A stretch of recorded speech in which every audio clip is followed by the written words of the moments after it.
You might still be craving that hour of sleep that you lost over the weekend, thanks to daylight savings time. So today we want to help change your sleeping habits for the better with our Sleep Smart series. And joining us now, we've got the sleep doctor, Christopher Allen. He is a board-certified sleep medicine physician and neurologist and the founder of Quality Sleep and Neurology. Great to have you here with us. A lot of us we're up in arms over this hour that we've lost. We know it happens every year, but again, it's caught us by surprise, daylight savings time. Why does it disrupt our sleep so much? Well, first of all, thank you for having me on the show. And pretty much it's basically giving the entire country a small dose of jet lag. And what's happening is that you have this thing in your body clock, that's called the circadian rhythm. And it doesn't care about the clock changing. It cares about that sunlight.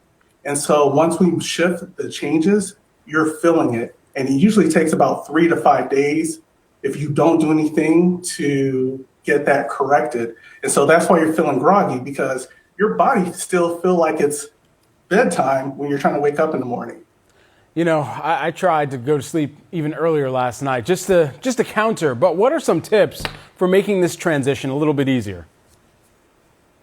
Well, and usually, I know this is hindsight, days leading up to it, I tell people, look, if it's an hour, then you do your 20 minutes like 3 days before. So go to bed 20 minutes earlier and then do it 3 days. Then that leads up to that hour. But here's the thing, you can still do that. So there's 3 things you can do. The first thing you can do, if you're still having problems, like think that you're still in that time zone and then just have yourself go to bed 20 minutes earlier. And after a couple of days, that will take time, but it'll work. Also in the morning, get that sunlight. As soon as you get up, if sunlight is available, open it. If you have one of those daylights, you can do that as well. And then make sure that your bedtime is consistent. And because a lot of people, even a lot of parents, and my heart goes out to those parents out there because I know how it is with those kids, but keep that wake time consistent and that'll help you acclimate faster to it. We know that there's some new research and it can certainly change perspectives. What is the guidance on the amount of sleep that we should ideally be getting? And so for adults, you need anywhere between 7 to 9 hours of sleep. A lot of people feel that like, wait a second, they know 8, but honestly it's 7 to 9. And some people feel like, well, I only need like 5 or less.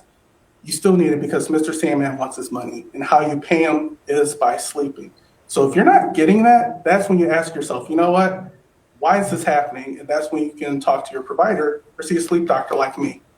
This is starting to feel like a personal attack, but there is a lot out there about melatonin. Hey, I'm here to help.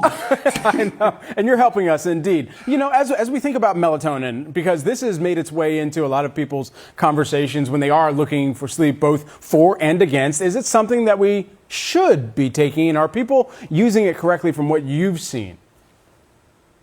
So I use melatonin in my practice, but I tell people, a lot of people use the wrong dose at the wrong time. And it's not a sedative, it's a signal. It's telling your body like, hey, it's time to go to bed.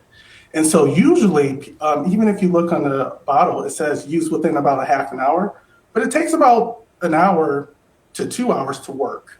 And so, and no doses need to go higher than 1.